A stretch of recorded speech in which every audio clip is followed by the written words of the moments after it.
1절에서 9절까지 말씀 교독해서 읽도록 하겠습니다. 사울이 주의 제자들에 대하여 여전히 위협과 살기가 등등하여 대제사장에게 가서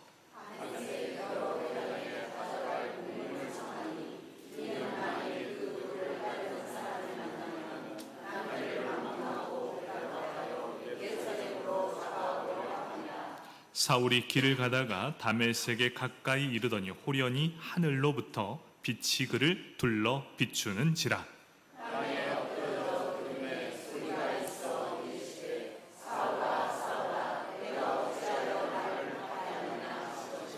대답하되 주여 누구시나이까? 이르시되 나는 내가 박해하는 예수라.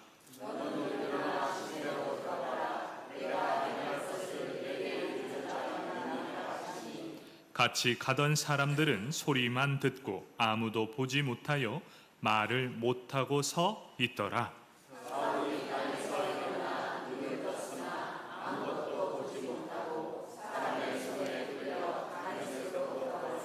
함께 읽겠습니다. 사흘 동안 보지 못하고 먹지도 마시지도 아니하니라. 아멘. 성가대에 찬양이 있겠습니다.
아멘. 우리의 찬양을 받으실 하나님께 박수로 영광 올려드리겠습니다. 감사합니다. 우리 함께 사도행전 9장 1절에서 9절까지 말씀, 사울의 회심, 이 사울의 회심의 이 은혜를 함께 나누도록 하겠습니다. 우리 말씀을 듣기 전 옆 사람에게 먼저 인사할 텐데요. 우리 인사하기 전에 옆 사람 바라보면서 한번 웃어줍시다. 자, 옆 사람 바라보면서 웃어줍시다. 네. 아이고, 아주 무서워 죽겠습니다. 네. 먼저 좀 웃어줍시다. 여러분, 예배는 기쁨이 먼저야 되는데 인사를 못하겠어요. 여러분, 서로 먼저 좀 웃어줍시다. 아셨지요? 자, 옆 사람 바라보면서 인사하겠습니다. 인생의 방향을 잘 잡길 원합니다.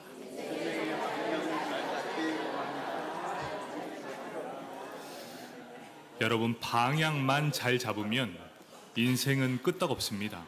그런데 우리는 착각합니다. 빨리만 가면 될 것이다. 여러분, 그런데 그건 착각입니다.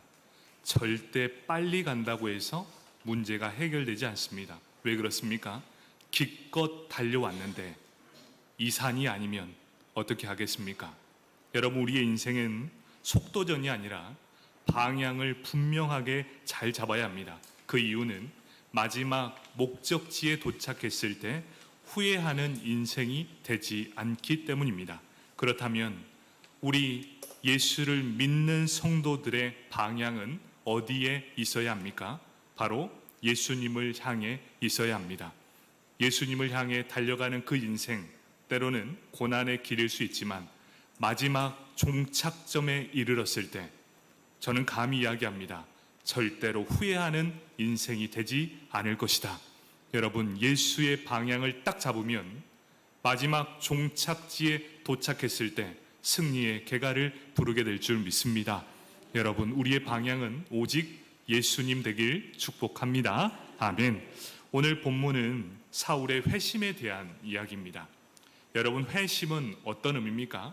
마음을 돌이켜 내 마음의 방향을 정하다. 지금껏 사울은 방향이 어디였습니까? 정확하게 하나님과 반대편에 서서 전력 질주를 하고 있었습니다. 하나님과 반대된 입장을 향해 전력 질주하는 인생. 그런 그가 인생의 대반전을 이루는 상황이 발생하게 됩니다.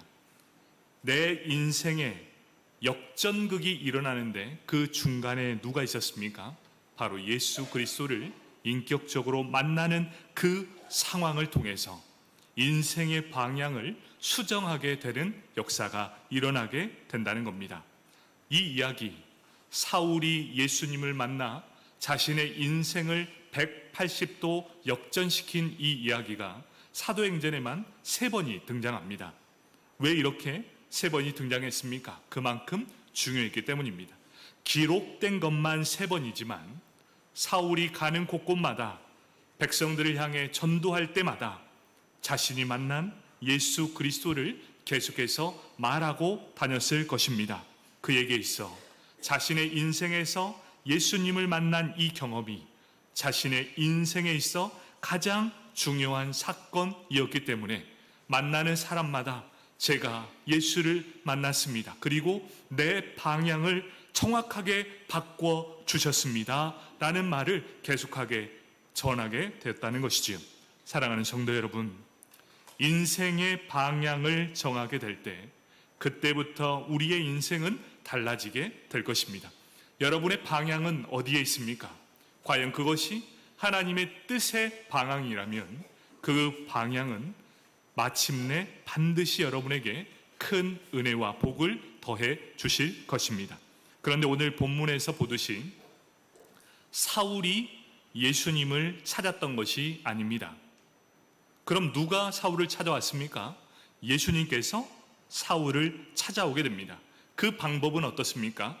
강권적이었고 일방적이었습니다. 예수님께서 사울을 찾아오는데 일방적이었고 강권적으로 그를 찾아와 만나 주셨습니다. 어떻게 만나 주십니까? 사울이 가는 길을 막아서면서까지 그를 만나 주셨다는 겁니다. 사울은 나름대로의 철학이 있는 사람, 그리고 생각이 있는 사람, 그리고 그가 가졌던 사명이 있는 사람이었습니다. 이 의미가 무엇입니까? 자신의 나름대로 소신 있는 사람이었습니다. 내가 하는 이 일은 옳다. 내가 하는 이 길은 옳아. 내 길을 가는데 감히 누가 내 인생에 태클을 걸어 절대로 그 사람은 없을 거라는 이 확신에 차서 걸음을 옮기게 됩니다. 오늘도 그 확신에 찬 걸음을 다메섹으로 향해 가고 있었습니다. 다메섹을 향해 나아가는 그 발걸음은 어떤 발걸음이었습니까?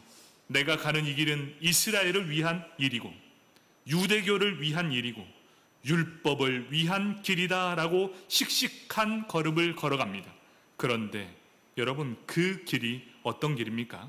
하나님과 정확히 반대되는 잘못된 방향으로 열심을 다해 달려가고 있다는 겁니다. 그때 예수님께서 사울 앞에 턱하니 나타나서 그 앞을 확 하고 막아버립니다. 큰 빛을 비추며 막으십니다. 그리고 아무것도 할 수 없도록 그의 눈을 가려버리십니다.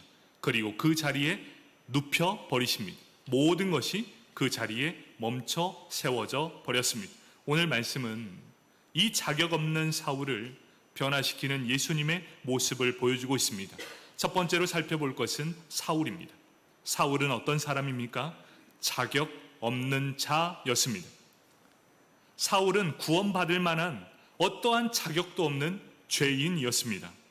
그는 스데반이 순교한 그날부터 예루살렘에 큰 박해를 일으킨 주범이었습니다. 사도행전을 쓴 누가는 이렇게 고백합니다. 사울을 표현할 때 어떤 표현을 씁니까? 날뛰는 짐승처럼 표현하고 있습니다. 사도행전 8장 3절에 사울이 교회를 잔멸했다라는 표현을 씁니다.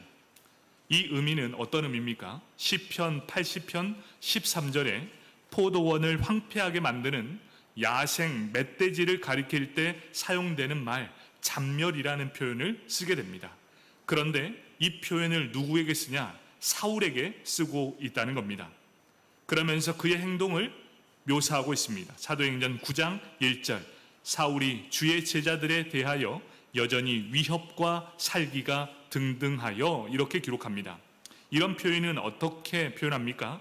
거칠게 숨을 내쉬며 헐떡이는 맹수의 모습이 바로 위협과 살기가 등등하다. 바로 맹수의 모습을 그대로 보여주고 있습니다. 맹수는 어떻습니까? 먹잇감이 한 번 정해지면 그 먹잇감을 끝까지 쫓아냅니다. 그리고 반드시 그 먹잇감을 죽이고 자신의 먹이로 삼는 것이 바로 이 맹수였습니다. 사울은 맹수였습니다. 어떤 맹수입니까? 주의 제자들이 있는 곳이 어디든지 나는 그들을 잡기로 맹세했고 그들을 끝까지 잡아 죽이겠다라는 맹수의 모습을 그대로 보여주고 있습니다. 그래서 그 누구보다도 적극적으로 움직이기 시작합니다. 사울은 열심히 대단했던 사람입니다. 목표를 딱 정합니다. 내 목표는 저것이라고 하면 절대로 놓치지 않았습니다. 그 누구보다도 적극적으로 움직이기 위해서 그는 첫째로 했던 것이 무엇입니까? 대제사장에게 가서 다메섹의 여러 회당에 가져갈 공문을 청하게 됩니다. 사도행전 9장 2절 말씀입니다. 다메섹 여러 회당에 가져갈 공문을 청하니 이는 만일 그 도를 따르는 사람을 만나면 남녀를 막론하고 결박하여 예루살렘으로 잡아오려 함이라. 이제 그는 공문을 손에 딱 쥡니다. 절대 권력을 가지고 이제 모든 예수를 믿는 사람을 물어뜯기 위해 전심을 다해 뛰기 시작합니다. 두 번째 어떻습니까? 다메섹까지 쫓아갑니다. 다메섹의 위치는 갈릴리 북부 수리아에 있는 대도시입니다. 예루살렘에서 240km가 떨어진 거리입니다. 걸어서 가면 약 일주일의 거리가 걸리는 바로 그런 여정입니다. 그런데 이 사울은 어떻습니까? 240m를 뛰어넘습니다. 아니요, 지금 열정으로는 1000m가 되어도 그는 열정을 다해 뛰어갈 수 있는 사람, 바로 그런 심장을 가졌던 사람이 바로 사울이었습니다. 그의 목적은 딱 하나였습니다.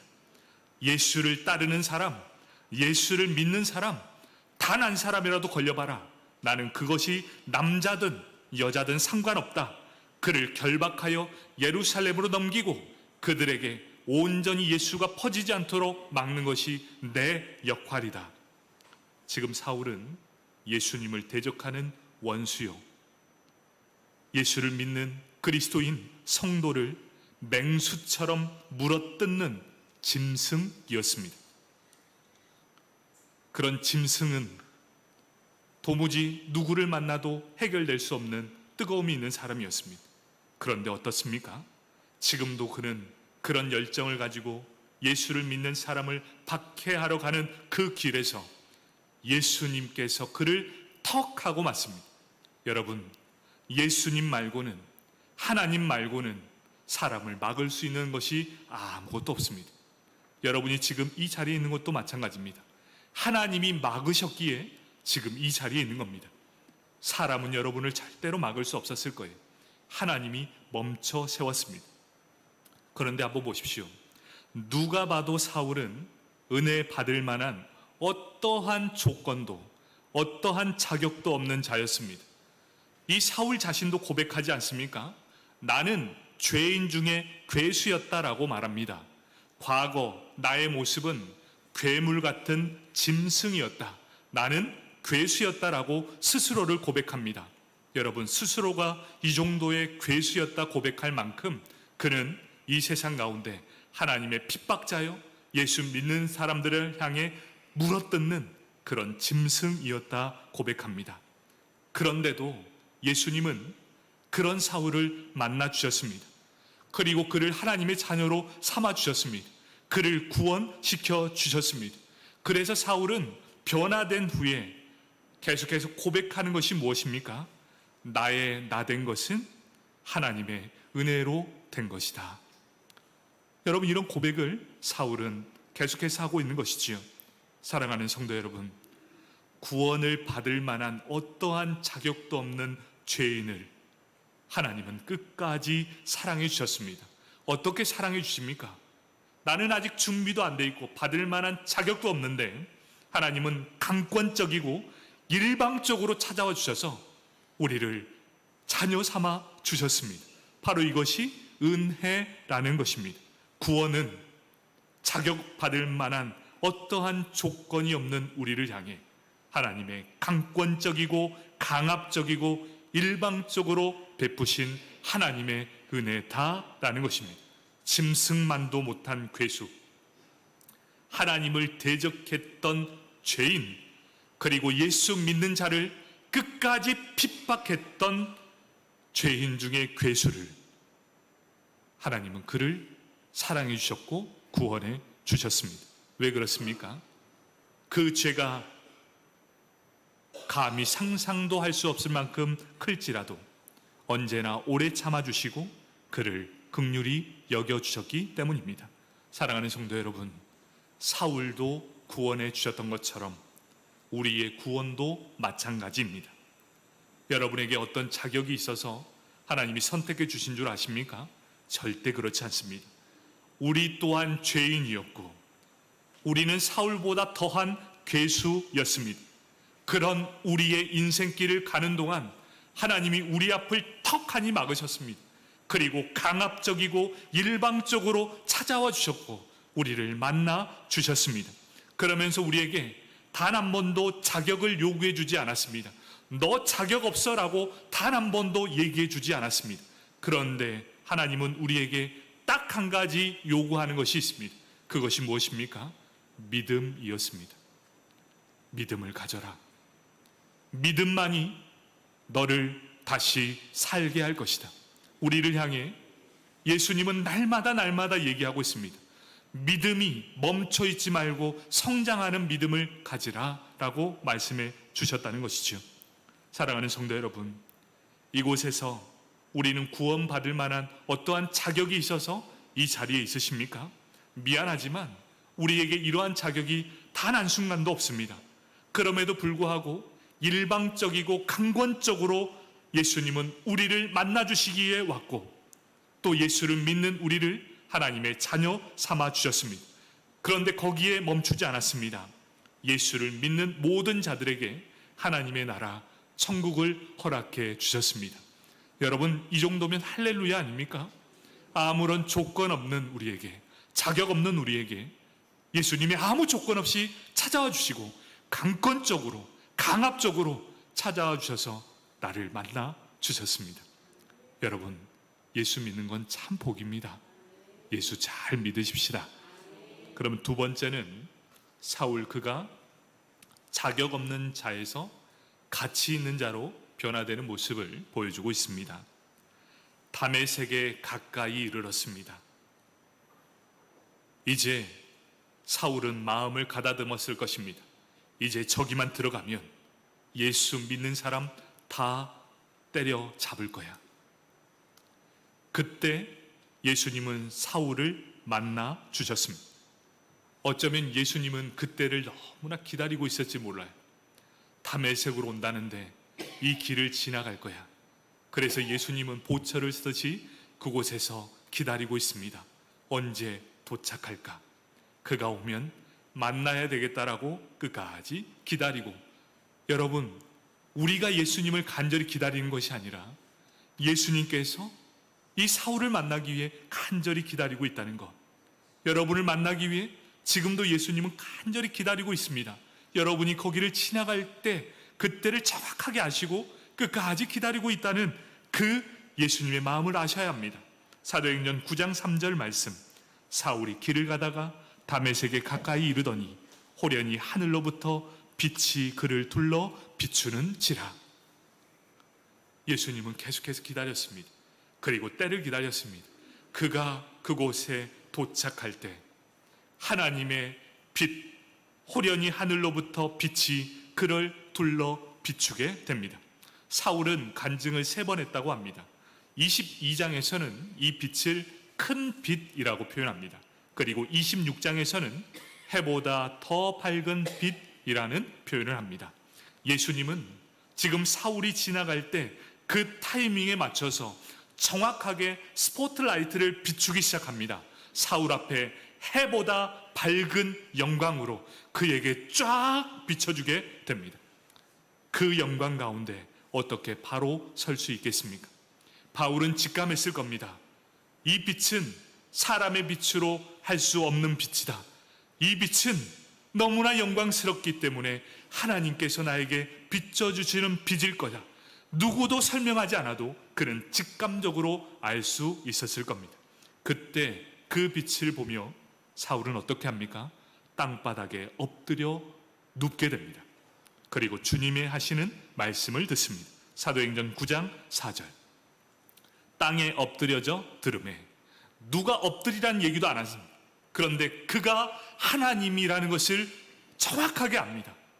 그래서 그 빛이 비춰주자마자 그는 바닥에 엎드려지게 되는 것이지요. 그때 소리가 있습니다. 사울아, 사울아, 내가 어찌하여 나를 박해하느냐 하시거늘. 여기서 이렇게 말합니다. 사울아, 사울아, 내가 어찌 나를 박해하느냐. 사울을 2번을 부릅니다. 이미 하나님께서는 그의 이름을 알고 계셨습니다. 예수님은 그를 알고 있었습니다. 그런데 여러분, 여기에서 이름을 2번 불렀다는 것은 그의 이름만 알고 계시는 것이 아니라 우리의 모든 생각과 우리의 모든 것을 알고 계시다는 거예요. 여러분, 한번 생각해 보십시오. 하나님께서 우리를 부르실 때 이름을 부르십니다. 그렇다면 내 이름만 알까요? 내 살아온 인생의 여정을 다 알고 계시고 내 안에 무엇을 근심하고 걱정하고 있는가를 다 알고 계시다. 그때 딱 부르는데, 사도행전 26장은 3번째 간증을 했던 내용인데 거기에 기록된 내용입니다. 사도행전 26장 14절, 우리가 다 땅에 엎드려지매 내가 소리를 들으니 히브리 말로 이르되 사울아, 사울아, 내가 어찌하여 나를 박해하느냐. 가시채를 뒷발질하기가 내게 고생이니라. 이렇게 말합니다. 어떤 의미일까요? 사울을 딱 만났을 때 그가 지금 어떠한 고난이 그 앞을 가로막고 있는지 정확하게 알고 있었다는 겁니다. 여러분, 우리가 하나님을 만날 때도 똑같습니다.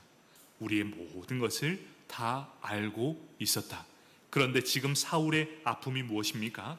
가시채를 뒷발질하기가 내게 고생이다 라고 말하고 있습니다. 이 의미는 이렇습니다. 수레를 끌고 가는 소가 있습니다. 그 소가 말을 안 들을 때 채찍을 이렇게 한 번씩 칩니다. 빨리 가! 하고 탁 칩니다. 그런데 성질이 고약한 소는 어떻게 합니까?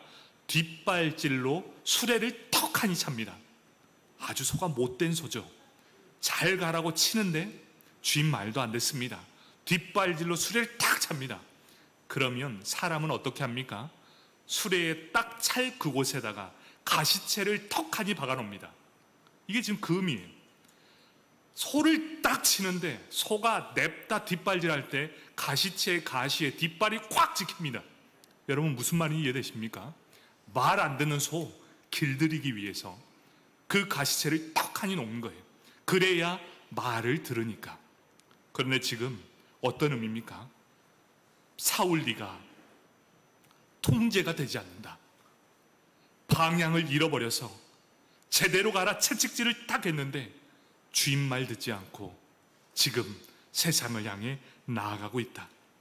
예수님은 지금 사울의 마음을 정확하게 읽었어요.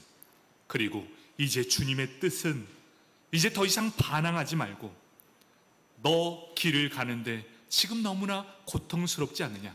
네 안에 뭔가 부딪힘이 있지 않느냐? 이 말이 어떤 의미냐? 사울은 지금 내면적인 갈등을 겪고 있어요. 어떤 갈등입니까? 스데반이 순교하는 장면이 지금 머릿속에서 떠나지 않는 거예요. 왜 그렇습니까? 도무지 예수가 누구길래 죽음 앞에서도 두려워하지 않습니다. 마지막 순간까지 천사의 모습을 하고 있습니다. 그러면서 그들의 잘못의 허물을 그들에게 돌리지 않습니다. 그들의 죄를 용서하여 주시고 나의 눈은 여전히 하나님의 영광을 바라보며 죽음을 그대로 받아들입니다. 그러면서 예수님의 모습이 떠오르기 시작합니다. 예수님이 십자가에서 죽임 당할 때의 모습이 그대로 투영되게 됩니다. 그러면서 그는 머리에 충격을 받게 됩니다. 예수의 도와 유대인의 율법 사이에 갈등을 하기 시작하는 거예요. 도대체 저것들은 무엇이길래, 저 안에 무엇이 있길래 사울 안에 씨름을 하고 있는 거예요. 그때 예수님은 그 사울아 사울아 말을 하면서 그의 마음이 지금 이렇지라고 말하고 있는 거예요. 그때 사울은 그 마음이 녹아져 내리기 시작합니다. 그래서 즉시 묻게 됩니다. 사도행전 9장 5절 상반절 대답하되 주여 누구시나이까? 자기의 마음을 시원케 했기 때문에 세상 사람들 단 한 사람도 알아주지 못하지만 하나님은 그의 마음을 턱하니 알아줍니다. 여러분, 하나님이 바로 그러신 분이십니다. 우리의 모든 것을 아시는 분, 우리의 마음을 시원케 해주시는 분, 바로 그분이 우리 여호와 하나님이시고 바로 예수 그리스도이십니다. 그러면서 그에게 말씀해 주십니다. 대답하되 주여 누구시냐이까? 나는 내가 박해하는 예수라. 사울은 처음으로 진짜를 만나게 됩니다. 진짜를 만나게 되었어요. 지금까지 듣기만 했는데, 하나님의 말씀을 듣기만 했는데 지금 예수님이 누구신지를 진짜를 보게 되고 진짜의 말씀을 듣게 되었고 그제서야 비로소 알게 되었습니다. 예수님께서 자격 없는 사울을 인격적으로 만나 주셨다는 겁니다. 사울은 영광의 주를 보았습니다. 그리고 주님의 음성을 들었습니다. 예수님께서 친히 그를 만나 주셨습니다.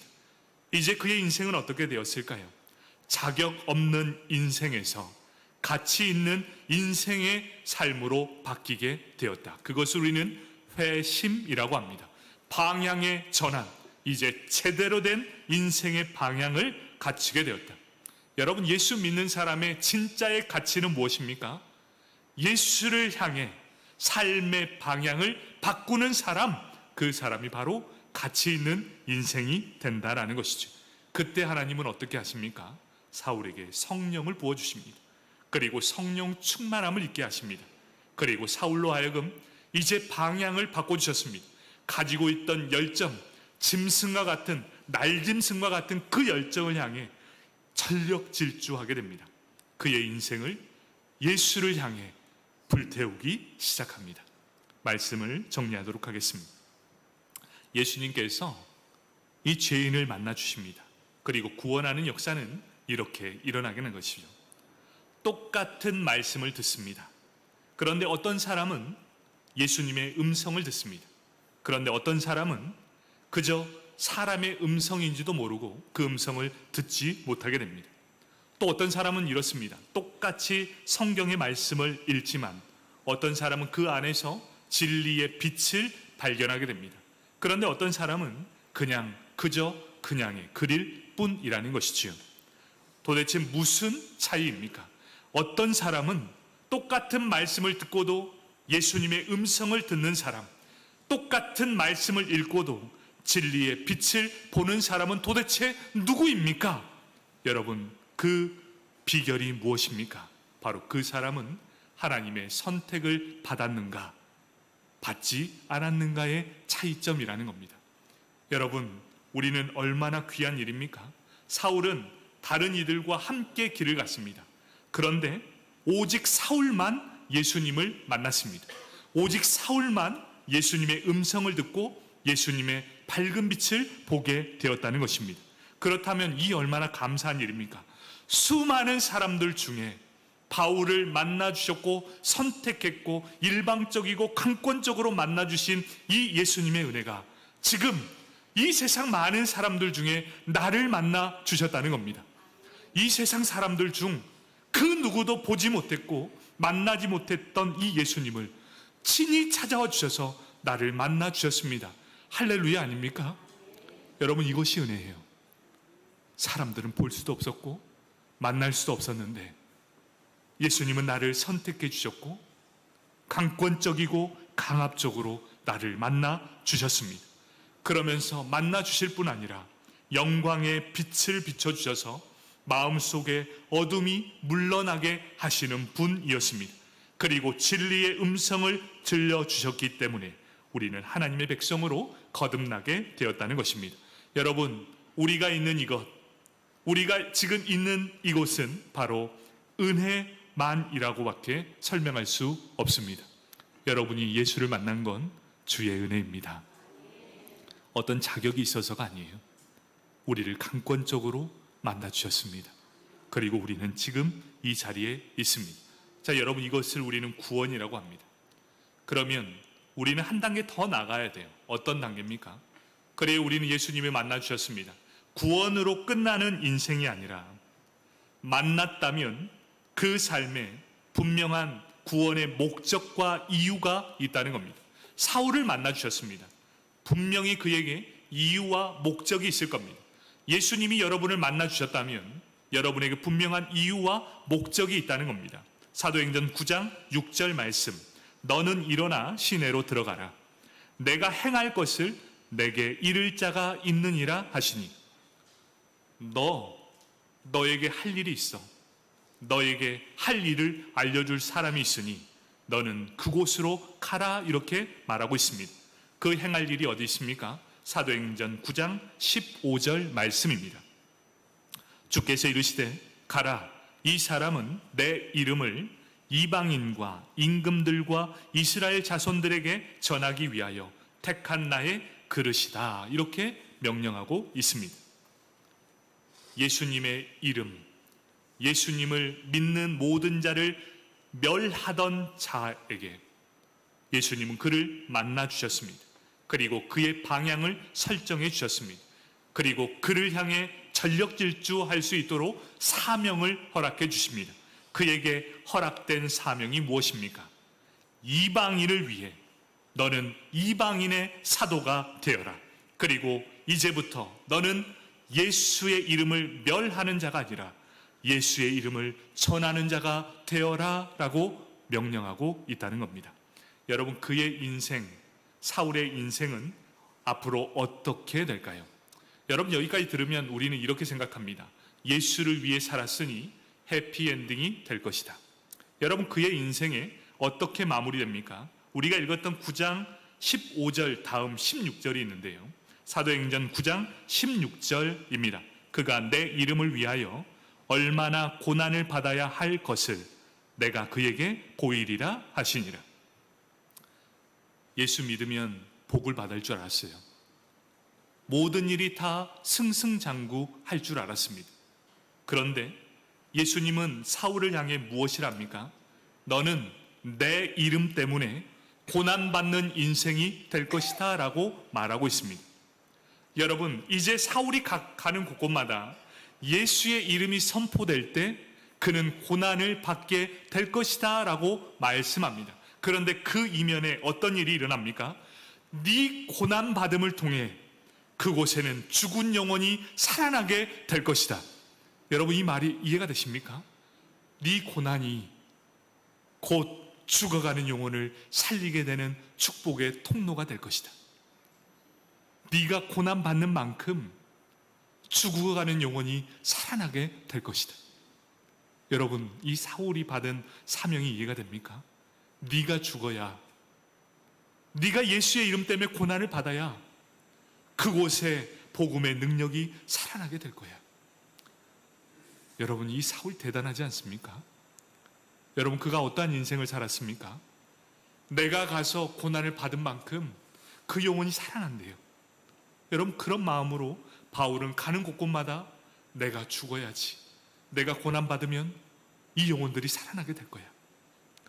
자신의 인생과 복음을 바꾸는 인생이 바로 사울의 인생이었다는 겁니다.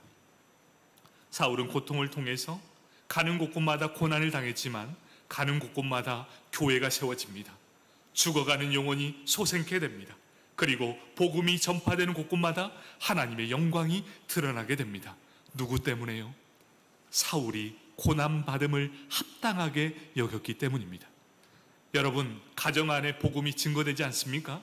그러면 여기에 힌트가 있습니다. 여러분이 고난받으면 그 가정이 산납니다. 무슨 말씀이 이해되세요?